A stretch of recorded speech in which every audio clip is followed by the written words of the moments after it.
Welcome to your first Key Concepts lecture for your Introduction to Corrections course. My name is Casey Corey.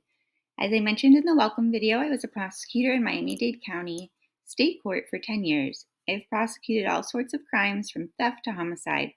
Throughout that career, I saw a number of issues related to this course arise, and I'm excited to help you to start getting acquainted with this subject. Before we jump into the substantive material, a few housekeeping thoughts. This course attempts to fit an entire semester's worth of knowledge into 6 short weeks. That's a really tight time frame.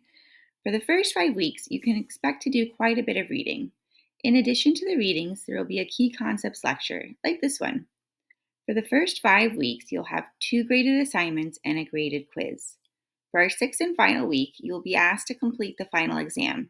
I cannot stress how important it is to complete all of the graded work. If you're having trouble with the material, know that you are not alone. Feel free to ask questions in the Ask Your Instructor a Question discussion board, email me, or pop into my weekly office hour on Zoom. I will post an announcement each week with any changes to my office hour if there are any. But as of right now, I will have a live office Zoom hour on Monday and 2 office Zoom hours on Thursday. You just have to email before you pop into the one on Thursday. And you're always welcome to work ahead in the course as everything is unlocked and open. And conversely, be wary of falling behind. Again, the course is only 6 weeks with a lot of material each week. It may be difficult to catch back up. As the slide notes, there's no midterm, and then that last module is just the final exam. And there's each quiz during the first 5 modules has about 20 multiple choice questions and a short answer. And then on the final, it's just all multiple choice and true or false. There are no short answers. All right, let's get into it. For today's key concept lecture, we're going to go over the basics of corrections. We're going to take a cursory look at a lot of basic concepts, and then we will explore them in more depth in the subsequent modules. Today, we are focused on understanding the big picture of corrections. What is the correction system? What are the goals of corrections? How has the system evolved over the last few centuries? What legal safeguards exist for inmates today? What are the major challenges for prisons today? What do the different levels of government do? What is the role of public and private correction systems? And who staffs these facilities? Let's start by looking at what the correction system is. A defendant is found guilty of a crime, could be from a trial or a plea. Then what? The defendant receives a sentence. The sentence could be incarceration, such as prison or jail. We talk about the differences between the two shortly. It could also be probation. The reading mentions 2 other roles that the correction system serves: parole and community corrections. So first, we have incarceration, which includes both prison and jails. Prisons generally house inmates that are serving longer or more serious crimes, while jails typically house inmates either awaiting trial or serving a short sentence. For example, in Miami-Dade County, if a defendant is sentenced to serve less than a year, say 300 days, then the defendant will serve the sentence at the local jail. But anything longer than 364 days, the defendant will be bused to a prison to serve the sentence. Then we also have probation. There is also the possibility of being sentenced to probation. The defendant can be sentenced to just probation or some combination of incarceration and probation. On probation, there are some general rules to follow and a probation officer that the defendant has to regularly check in with. Our third item is parole. If a defendant is serving a prison sentence, the defendant may be eligible for early release through parole. It works similar to probation, but it's only available after serving the majority of a prison sentence. And then our fourth part of corrections is community corrections. This is as we call it, an alternative sentence, meaning under this category, we see sentences such as diversionary programs. In Miami-Dade County, if a defendant is facing a misdemeanor domestic violence crime, such as simple battery or assault, and the defendant has no prior criminal history, the defendant may be sentenced to a diversion program where the defendant completes an anger management course related to domestic issues and has to be evaluated for substance abuse or mental health issues. If there is an issue, the defendant has to complete the suggested treatment. After completing the treatment and therapies, the criminal case against the defendant gets dismissed. Halfway houses would also be categorized under community corrections. The federal government is more well known for sending a defendant to a halfway house after completing the incarceration part of the sentence. And I say the federal government as opposed to the state government. The halfway house is designed to help with the defendant getting back on his or her feet and better integrated into society rather than just being released from incarceration without any resources. And all of these options are run by different players. As I just mentioned, the federal and the state. And so we want to know, who are these players? And that's right, we have the federal, state, and local. Some of these players are private companies and some are public. As the reading stated, it's a complex system with various components, serving diverse populations with competing goals. We will get into the players shortly, but let's talk about the competing goals. The goals of the correction system are punishment, deterrence, rehabilitation, reintegration, and public safety. Punishment is the idea that an offender deserves to be punished for committing a crime. Deterrence, here we want to stop crime both on the individual and societal level. If an offender knows there's a punishment for a certain act, then the offender won't commit the act in the first place. Under rehabilitation goal, when the sentence includes some form of rehabilitation, such as a sobriety program for a drug offender, anger management for someone who has trouble controlling their temper. The idea is that if we can equip the offender with the right tools that are taught in these programs, then they'll be less likely to commit another offense. Reintegration. We want to help an offender who has finished his punishment get ready to return to society and to live a lawful life. This might involve therapy or a job training program. The idea of the halfway houses is supported by this goal of the correction system. And then we also have public safety. The goal is to remove an offender from the community so that the offender will not commit another crime or otherwise put the safety of the public at issue. We kind of went through these goals pretty quickly, but this is really the crux of our course here, these goals of corrections, the correction system, and how the system was built to accomplish these goals. But as the reading mentions, not all of these goals can be accomplished at the same time. Sometimes they compete with each other. For example, the punishment goal might compete with the rehabilitation goal.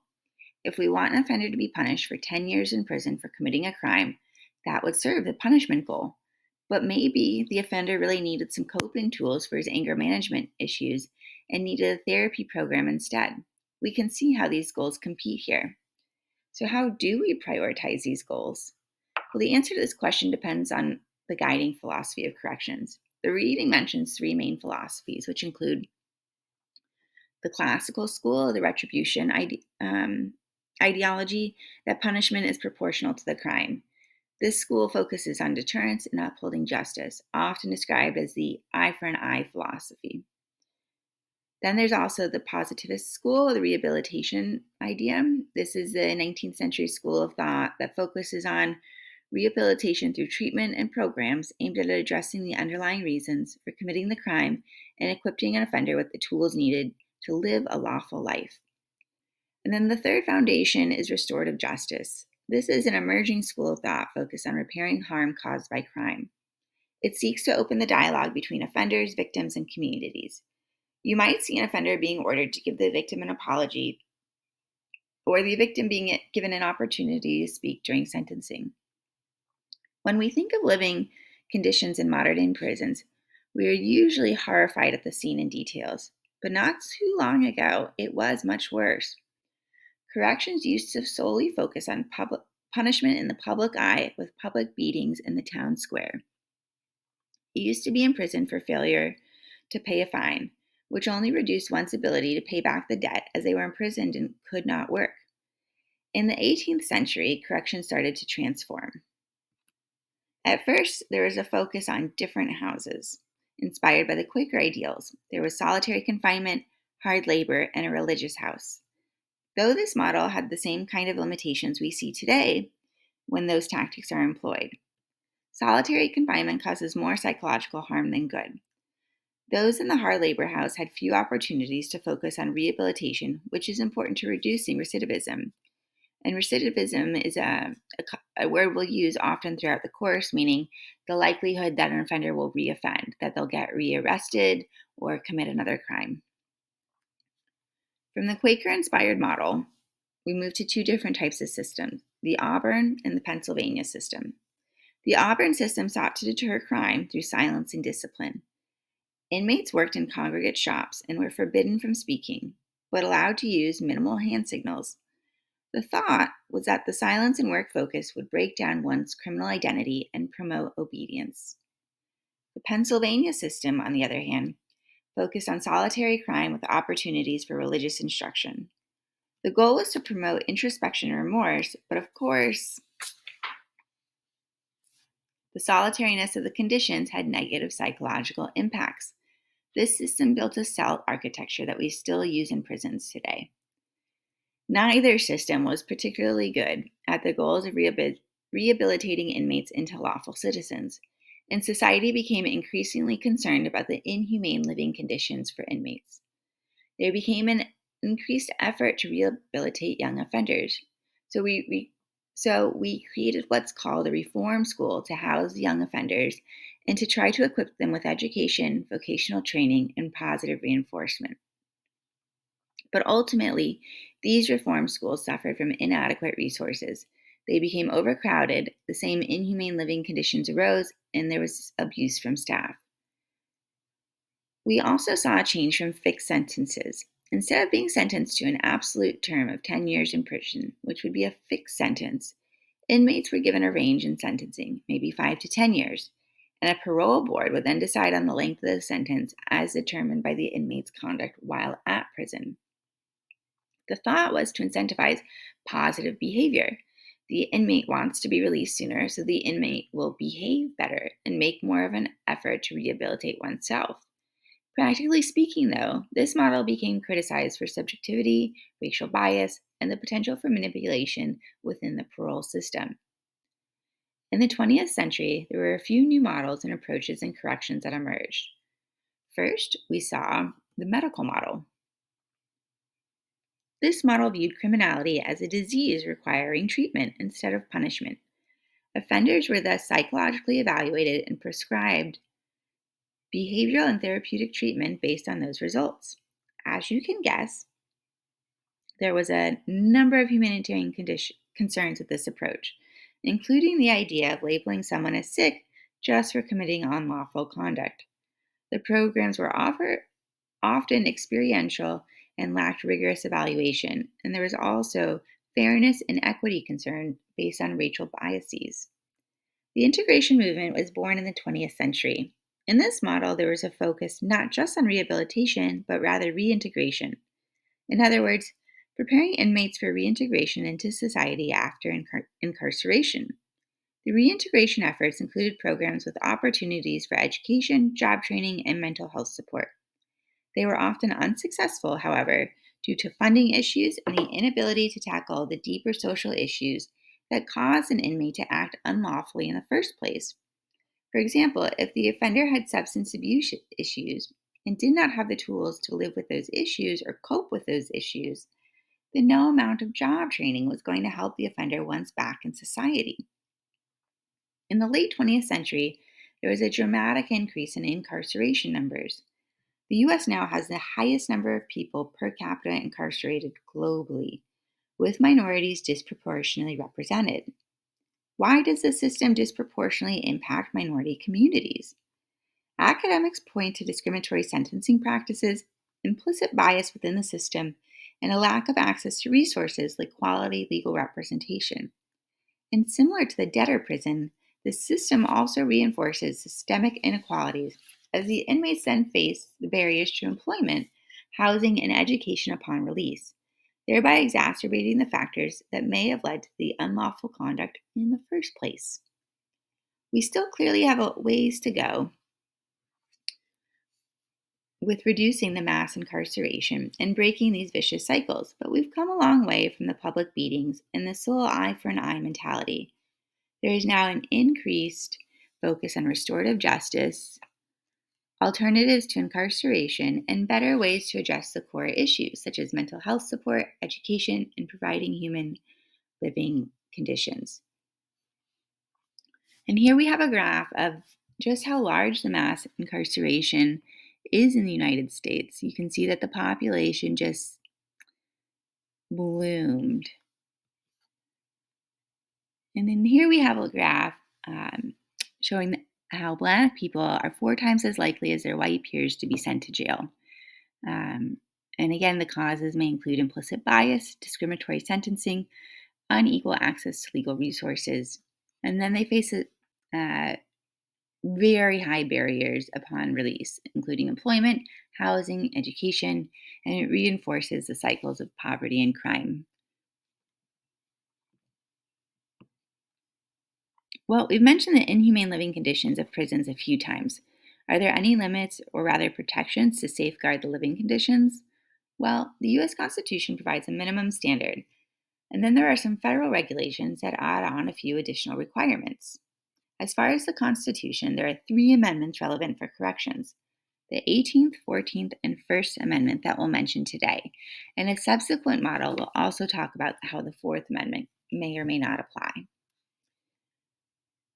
For today's lecture, let's start with the Eighth Amendment. The Eighth Amendment says,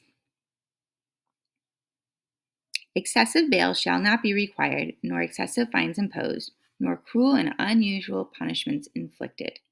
This is commonly referred to as the cruel and unusual punishment safeguard. What is cruel and unusual punishment? Well, an entire course could be devoted to that. What we do know is that cruel is defined as punishment inflicting a level of pain unnecessary to serve a legitimate goal. An inmate is entitled to adequate medical care. And again, this standard leads to more questions, as courts must interpret and define what adequate medical care is. We do still see a lot of concerns within prisons that create questionable circumstances, with overcrowding, inadequate sanitation, solitary confinement, and the use of force from guards and other inmates.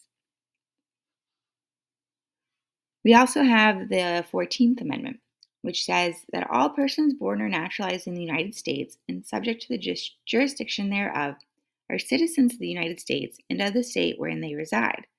No state shall make or enforce any law which shall abridge the privileges and immunities of citizens of the United States. Nor shall any state deprive any person of life, liberty, or property without due process of law. The key language here for our lecture is without due process of law, meaning that inmates have a right to a minimum standard of disciplinary hearings that requires notice, the right to present evidence, and an impartial decision maker.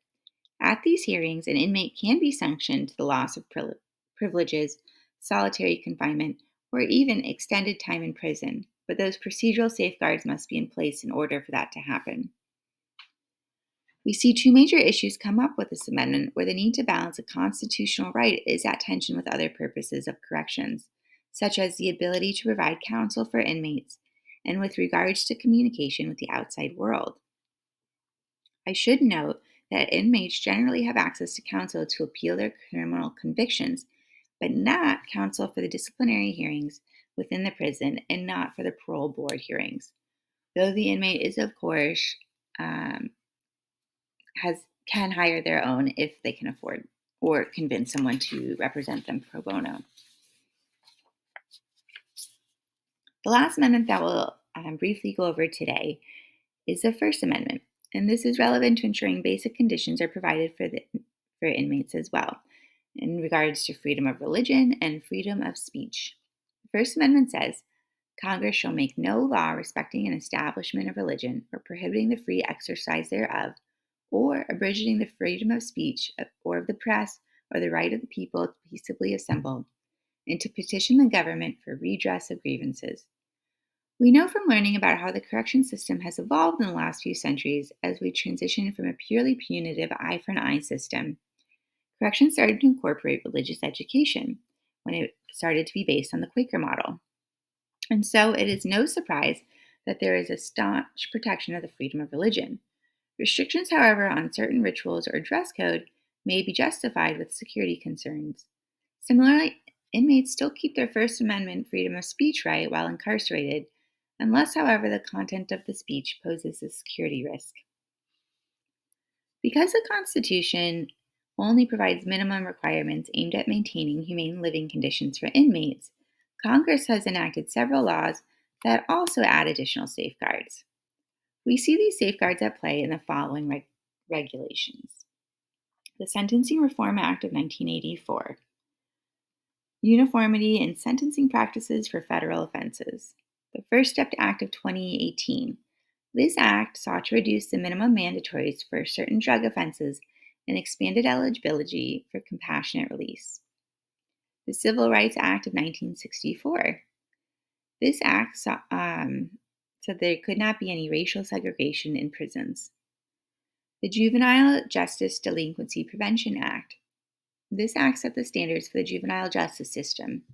And just a quick note that we won't really be getting into the juvenile justice system in this short course, but know that there's a separate system for juveniles with different rules and goals for those juvenile offenders. There's also the Prison Rape Elimination Act, PREA, and that act seeks to prevent prison sexual assaults. There's the Americans with Disabilities Act, the ADA, that seeks to provide broader protection for individuals with disabilities within the correctional setting. Then there's also the Freedom of Information Act, FOIA, which allows public access to government records, which includes correctional facilities. Additionally, inmates can also file their own lawsuits. As I mentioned before, inmates can generally appeal their criminal convictions while housed in prison. Once an inmate has exhausted all avenues for appealing in state court, the inmate can then appeal to a federal court. This is called habeas corpus, but counsel is not always provided for an inmate who wishes to make a legal challenge against prison or prison guards due to conditions experienced while housed. And what is more, judges give a lot of deference to the prison correctional officials within the prisons. In other words, they do not impose a strict standard to review the actions of the guards, who have to make a split-second decision about either violating an individual's right or maintaining safety for the rest of the prison.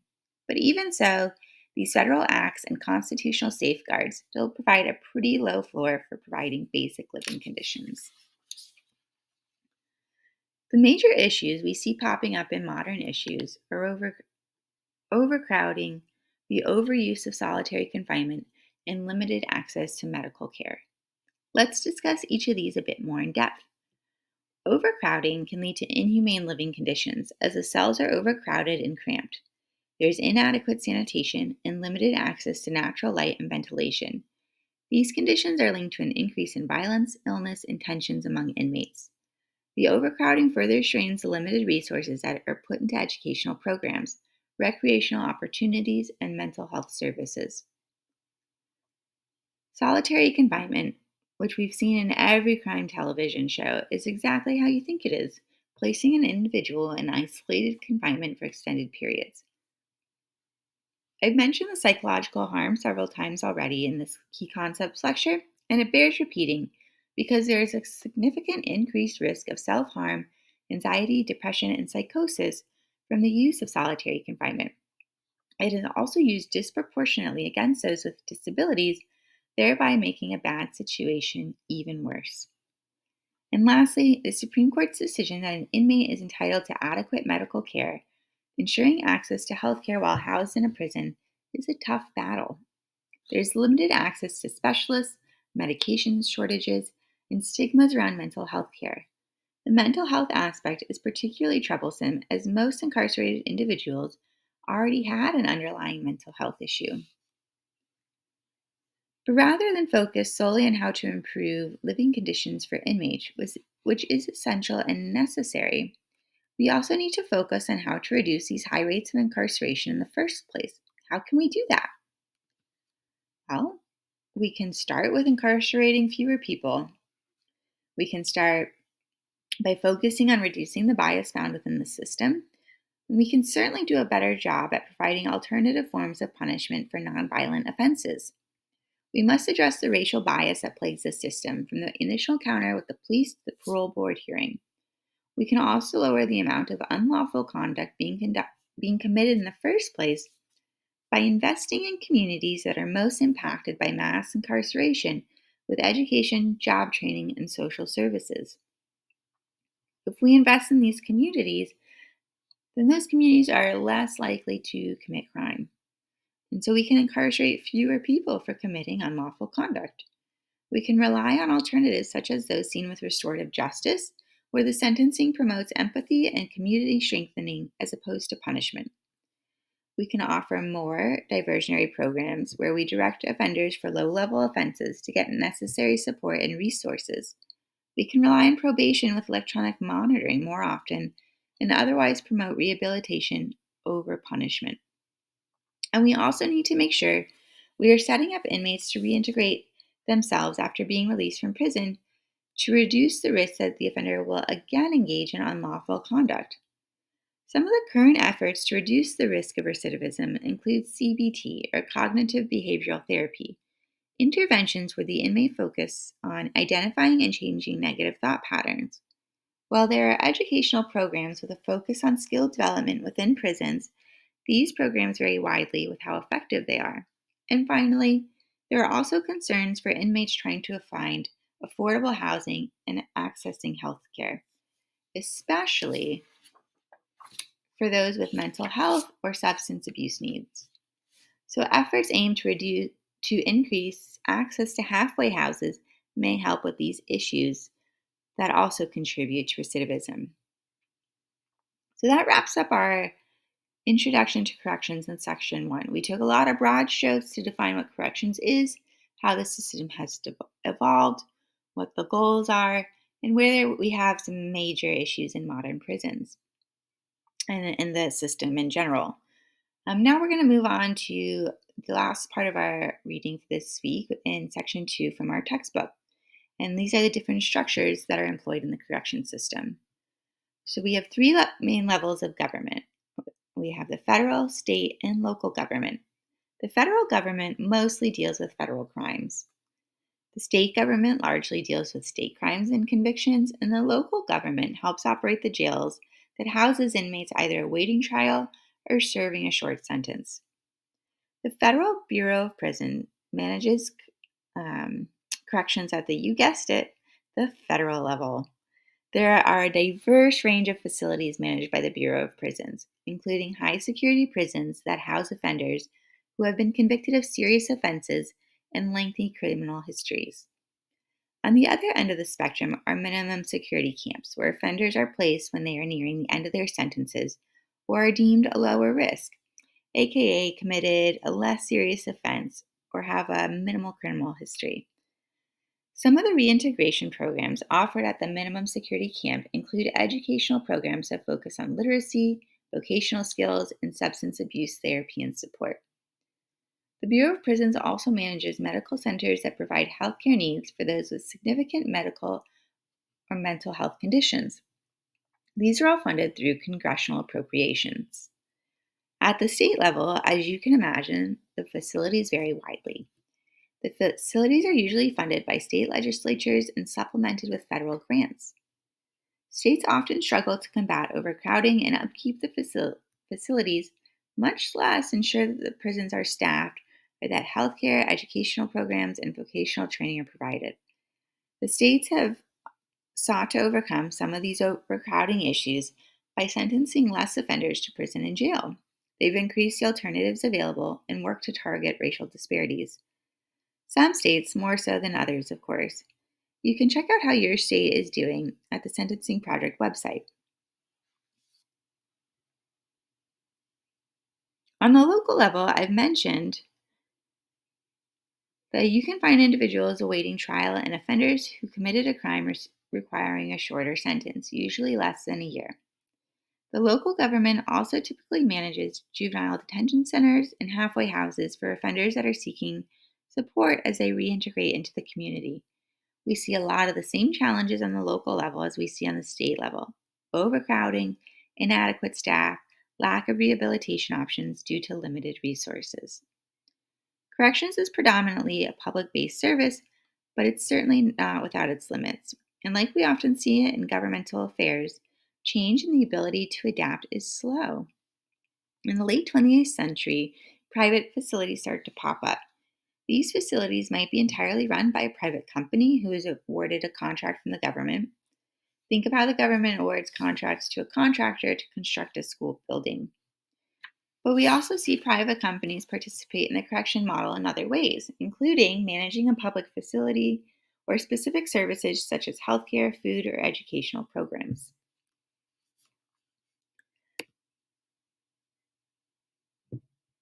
Alas, the private system is not perfect either, and concerns are often based on the notion that money talks.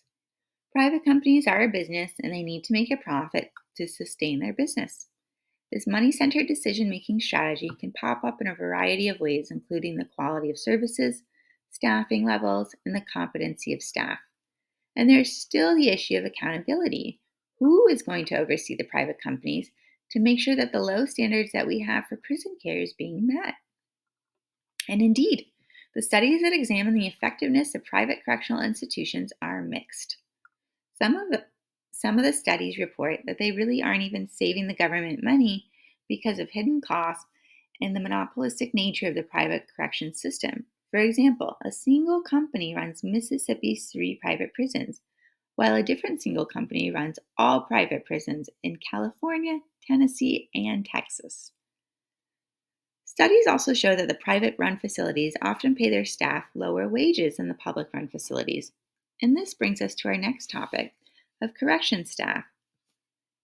We need staff to man the correctional facilities and run the programs controlled by corrections. But what do they actually do and who are they? Well, first, we have correctional officers. These officers are responsible for overseeing the daily activities of inmates, ensuring compliance with the rules and regulations, and preventing disturbances or violent incidents. In addition to maintaining the safety of the inmates, they are also responsible for facilitating the rehabilitation efforts and promoting positive behavioral change. To be able to do their jobs effectively, correctional officers must have they must have adequate training in crisis intervention techniques, de-escalation strategies, conflict resolution, and cultural competency. They also need specific training to help inmates with trauma or mental health challenges. In addition to correction officers, the correctional system staffs probation and parole officers.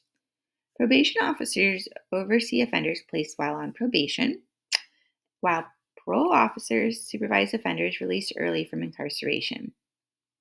Both officers supervise offenders who are not incarcerated but must still comply with various court ordered conditions. Some of those conditions might include maintaining employment, refraining from substance abuse, abiding by a curfew, staying local and not traveling, and a number of other conditions that the court may dream up. But in reality, these officers are also understaffed and have very high caseloads. They frequently suffer from burnout, and there's a high turnover rate. One can also find a vast array of treatment specialists employed by corrections. Certainly, corrections must employ healthcare providers for incarcerated offenders, but treatment specialists also include professionals to provide the necessary therapies, whether it's substance abuse, anger management, cognitive behavioral therapies, or the like. We've also mentioned the reintegration programs run by correction facilities several times in this key concepts lecture in court. And of course, these programs must too be staffed. Some of the programs usually offered include basic literacy, GED, college level certifications or degrees, and vocational training. It's important to note that even in a public correctional facility, some of these jobs, such as the treatment specialists, can be outsourced to private companies. And that, folks, is a wrap on your first key concepts lecture. This is a longer lecture than I would normally have for a 15-week course, but again, that's because this is a quick 6-week course. To aid in your studies this week, you'll want to be sure that you know the goal. You'll want to be sure what we talked about today and what you learned about in your readings for this week and your other prep work. You want to know the goals of the correction system, the philosophies used to achieve these goals, the history and evaluation of corrections in America, and the constitutional and federal regulations used to create and enforce the rights of inmates, and what kind of staff is employed. You'll have 2 assignments for this module and a quiz. The quiz is 20 multiple choice questions and a short answer. If you've had any questions, please feel free to send me an email, pop into my live Zoom office hour Monday mornings from 9 to 10, or send me an email and you can hop on to my Thursday Zoom office hours or email me to schedule a time that's more convenient for you. Best of luck.